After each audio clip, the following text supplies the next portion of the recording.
Hello everyone, I'm Nez, and today we're going to talk about algebra terminology. And this is important for you to learn because you might have seen these words showing up in homework, on tests, and your teacher tries to explain it to you, but you can actually get it because you don't know the vocab, and it had happened to me when I was learning algebra, as you guys are doing. So I'm here to I'm here to clear things up and try to explain this terminology to you. As you can see, we have different terminology in algebra, and those are in fact really basic terminology. And there are way more terminology in algebra that I might cover in future videos, but for today, we're just gonna stay with the essentials, with what you need to do to know in order to successfully complete algebra problems. So, anyway, let's begin. We have what is called terms. Terms are a bunch of numbers and variables, and in this case we have what is called a subscript, an exponent, joined together and not being separated by anything. When you stop having a term, or at least a single term in this case, because this thing right here is just a single term. When you stop having a single term, you will have, for example, a plus sign separating this 4 to this n squared. That will make two individual terms. That will make this term number 1 and term number 2. Why? Because it's being separated by something. This something can be seriously anything. It could be a parenthesis. It could be a minus sign. It could also be a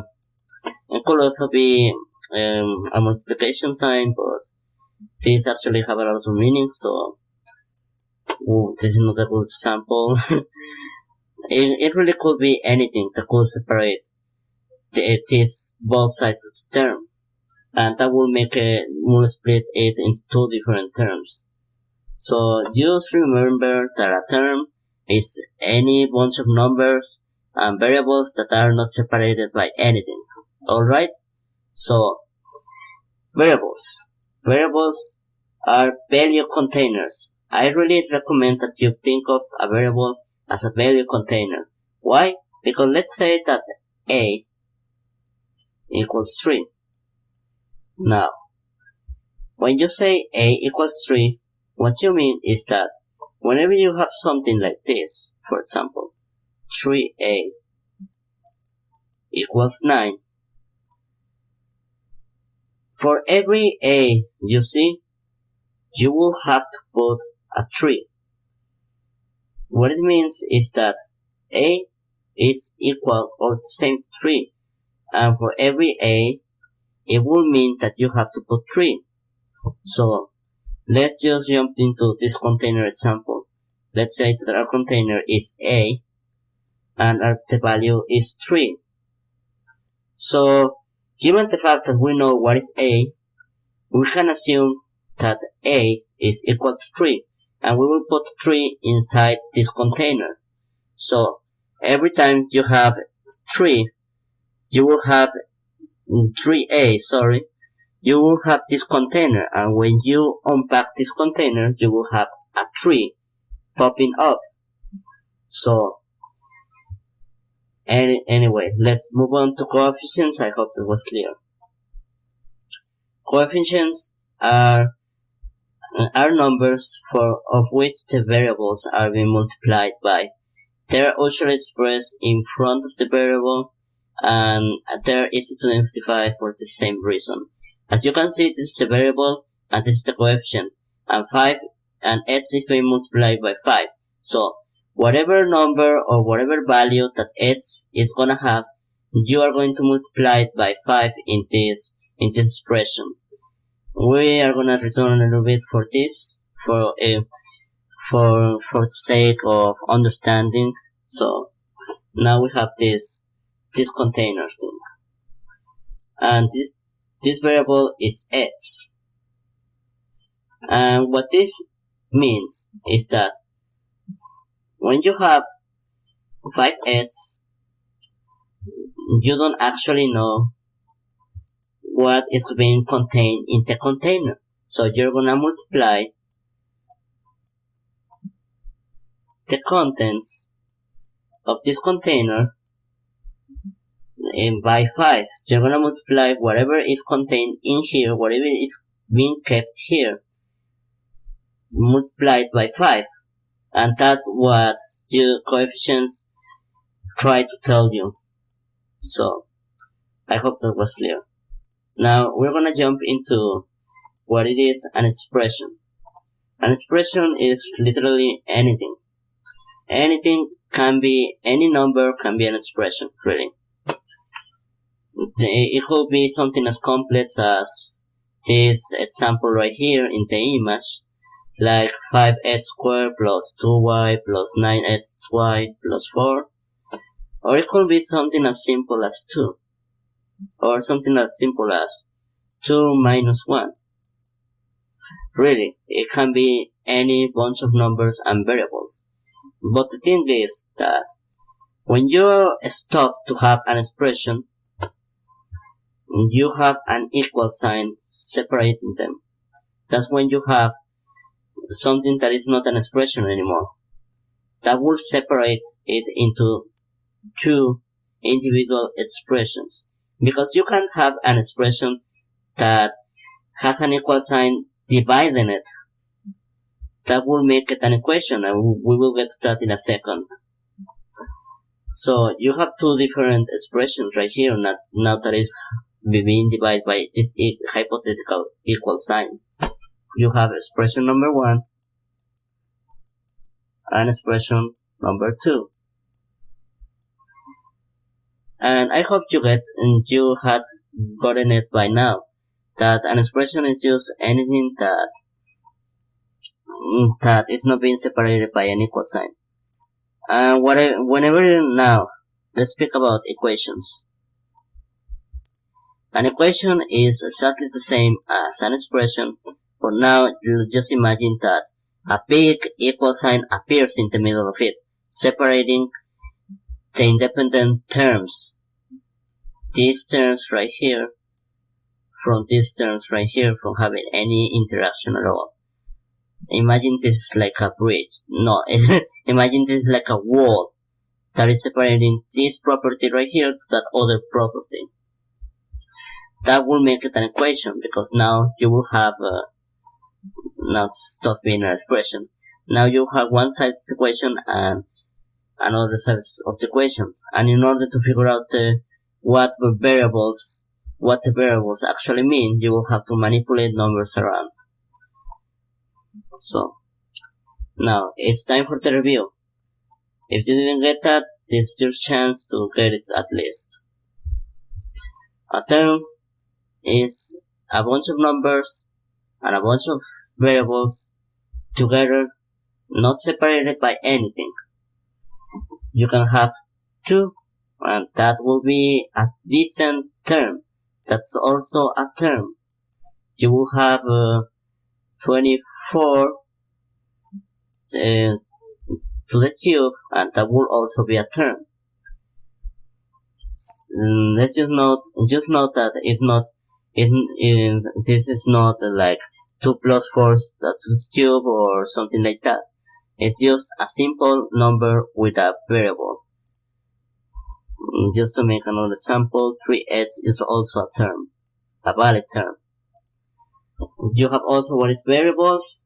Variables are, just think of them as something that contains a value. For example, a could be equal to 95, and you could have this equation, or this equation right here, that a plus 4 equals 99. So we gotta unpack the 99 from its container in order to make to prove that to be valid. So when we unpack this container, we have now 95 plus 4 equals 99. So that's a variable. A variable it can be an interchangeable letter that will also mean a number that when plugged in, it will give the same result as the other side. So anyway, hope you got that. Now you have coefficients, which are basically numbers that are in front of the variables and multiply themselves by the variable that they are in front of. An expression is something as simple like that. Something that is not being divided by an equal sign. That will make it an equation. Right here. We're not having an equation in this case because it doesn't have an equal sign separating this expression. An expression can be a term. A single term can be an expression. It can also be something like this can also be an expression. 2 plus 3. And things as complex as 16 or even more far beyond complexity can be also an expression. Something that doesn't solve for anything. Now, an equation is something that you will actually need to figure out and manipulate numbers around in order to get what variable represents. For example, 3a equals 9. And I know I've used this equation a lot, but I will keep using it until you get this concept. So now this is an equation because now you gotta figure out what a is, and because you have two sides of this equation, you have this side over here and that side over here. The main characteristic of an equation is that there are terms that are being separated by an equal sign, and that's an equation. Just so you know, this also can be an equation. 1 plus 1 equals 2. That's also a valid equation because it's being separated by an equal sign. And as you can see, math terminology or algebra terminology at least can be applied to anything. As you have seen in that basic equation example, 1 plus 1 equals 2. Equations can be anything you see in your daily life. Even the most basic operations can be expressions. Even the most common quantities that you express. For example, let's say that milk costs $5, which is, I know it's incredibly cheap for milk. But when you say milk costs $5, $5 itself is an expression, and it's also a term. Speaking in mathematics terminology.